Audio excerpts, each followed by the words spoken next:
Babi. Ahoj, já jako vařím obídek, to znamená paprice, máš rád? Jo, já budu na zhledu s kámošem na skleně. Jo, já se ahoj tady kušovu. Pojď tady. A chceš, ale pozor tě, a chceš tu kuřu na paprice s kremlíkem nebo s kolíkama? S kremlíkem. Dobře, tak já to udělám. Sakra. Tak, pokrajím kousek ty obchodky. Třeba podívat, jak si tam vždycky hrajou. No jo. Tak. Ondro, když tak se přijďte napít a kamarády vem taky. A za chvilku začíná pršet, tak za chvilku domů, jo? Tak. Jo, vypadá tu obchodku. Vypadám to na jeho oblíbený styl pásky. Akce. Tak. Co to vybude? Že by... To je ten můj telefon.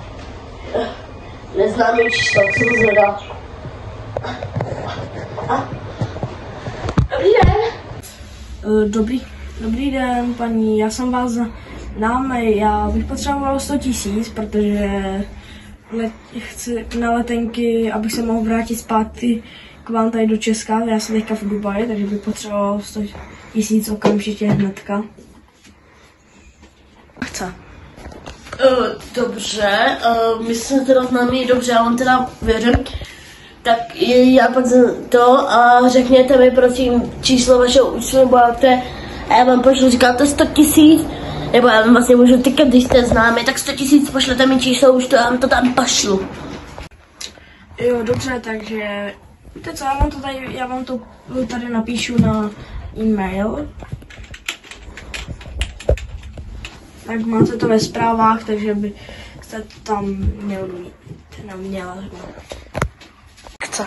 Tak nashledanou, to pošle, děkuji. Ondra, už začíná pršet, jdi domů. Potřebuju s něčím pomoct na tom pekelném stroji.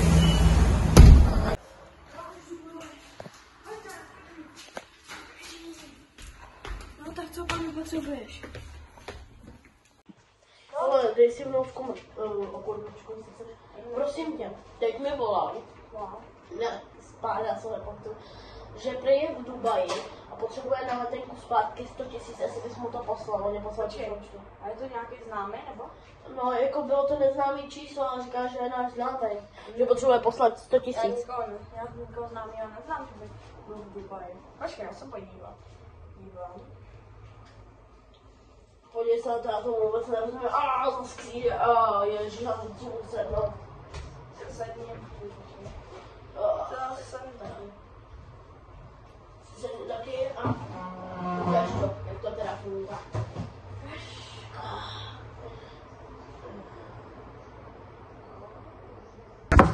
Takže ukáž. Jak to funguje. Koukám neznámý číslo, já nikoho neznám, že bych měl známýho v Dubaji. Podívám se, tady kliku, a ještě k tomu 100 000. No, však jo, na letenku zpátky potřebuje. To bude nějaký podvodník. To ne, prostě mě to by nelhal a říkal, že potřebuje ještě pak na letenku, že jede na to, jak to, že pak potřebuje poslat ještě další peníze. No, tak to už je neznámý. Ale prosím tě, ty bys nechal naši rodinu tamhle někde, je to naše rodina, tak potřebujeme jít tady v Česku, ne? A tak jestli... Vidíš to, Tarinko, to je vnouček, víš, no? Jako, no, takže pošli mu to. Máš tam nějaký dmail nebo nějak tak něco ale pokud bys, počkej, babi, kdyby jel do Dubaje, no, tak já si bohatý, a když... Prosím tě, dávali ve zprávách dávali, že dřív byl Dubaj drahej, že to tam bylo taky legenda, ale teď, že to je normální, jak třeba když jedeš na to do Itálie třeba. To je prostě normální, takže mu pošli. Fakt tohle se mně nelíbí. Tohle se mně nelíbí, že chceš nechat naši rodinu ve štychu. Tak já tam nepošlu. Proč? Vždyť. Napiš to, já tam počkej, já tam zavolám. Tak aspoň ty podvodník. Ještě jsem tak dobrý podvodník, že ty babi.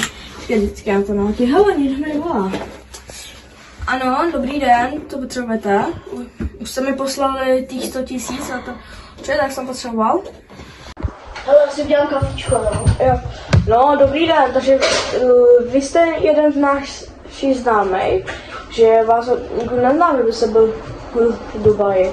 Že byste ten nějaký podvodník, já vám na to nenaletím. Jí vnuk, takže na to nenaletím. No, dobrý. Jen já? Já určitě nejsem podvodník. Jsem vás známý nosem.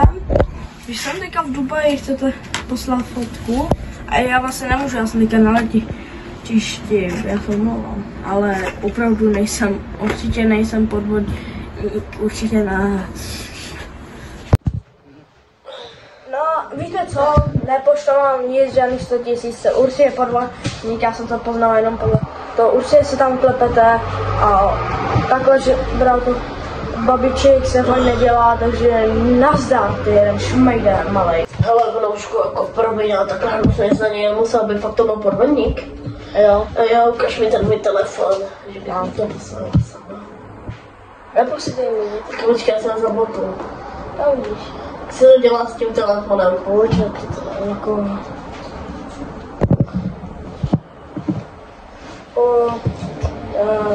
A zablokováno. A je to. děkuju. A už nechoď, došla prší a oběd je hotový. Ty moje kříže. Tak jo.